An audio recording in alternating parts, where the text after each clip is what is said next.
Time for part two of my primetime exclusive interview with White House Press Secretary Sean Spicer. The topic, GOP's health care plan. Take a look. Hi, Sean. Thanks for being with us. You bet, Judge. Thanks for having me. All right. Now, the president says things are coming along very well with the health care replacement plan, but we're seeing a lot of resistance from the right and from the left. So how confident is the president that this bill is going to pass?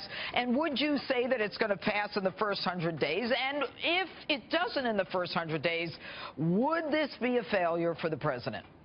Well, I think it's going to pass. The president's very committed to seeing this through. He's been meeting with members from both houses and both parties, senators, congressmen, Republicans, Democrats. He understands that the current health care law is broken. We've got patients that are paying more and more every year with skyrocketing premiums. They're having fewer and fewer choices. In 1/3 of all the counties in our nation, there's only one choice for a health care provider, which is essentially making it no choice. They're not getting what they were promised 8 years ago. It is not affordable. It is not accessible. In many cases, people have a card, but they don't have care. Right. And I think the president recognized the importance of health care in our society, and he's working to get this passed through. That being said, we've hosted committee chairmen here at the White House for 3 reasons. One is to thank them. 2 is to point out that in both committees, as this has gone through in the House, there's been unanimous support from Republicans. But most importantly, this is a 3-pronged approach, Judge. It was passed that way, and we've got to do it the same way, meaning we can do certain things through an arcane process called reconciliation, which basically means there are certain things you can do legislatively and certain things you can't. We've started the bill in that process, and then there are other things that can be done administratively, and then other things that have to be done in the 3rd prong, which is additional legislative stuff, meaning that we can buy health care across state lines, expand the pool of health savings accounts, allowing small businesses to pool their resources together. But we have to look at this effort as a comprehensive effort, not just the current bill that's going through. Would it be considered a win if you just repealed the thing and started all over? Well, that's what we're doing, though.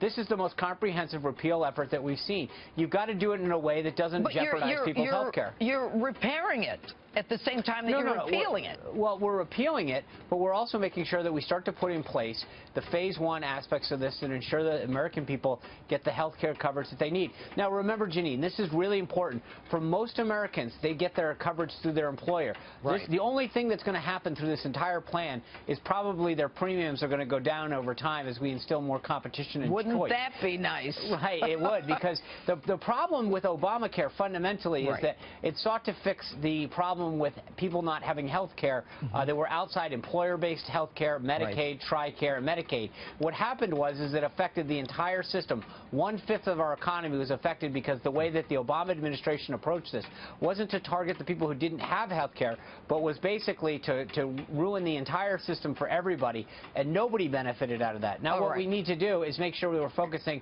on those people who don't have care or who can't afford to have the care because of the way the system was implemented. There are some who are saying that the president is actually threatened to work against those Republicans who are not in support of the bill. Is there any substance to that? Well, look, this president is a very successful businessman. He knows how to get deals. He knows how to negotiate. He's sitting down with these members. And to be honest, a lot of times people don't fully appreciate the comprehensive nature of the approach that he and the House are taking in this. So we've had some very, very optimistic meetings with members of Congress, senators, and outside interest groups that have become very, very supportive once they hear the comprehensive nature of what the president's seeking to achieve and how he's seeking to do it. So is the president threatening anybody that he won't support them or that it'll work? Come on, That's Sean. not his style. That is not his style. Time will tell. My thanks to White House Press Secretary Sean Spicer.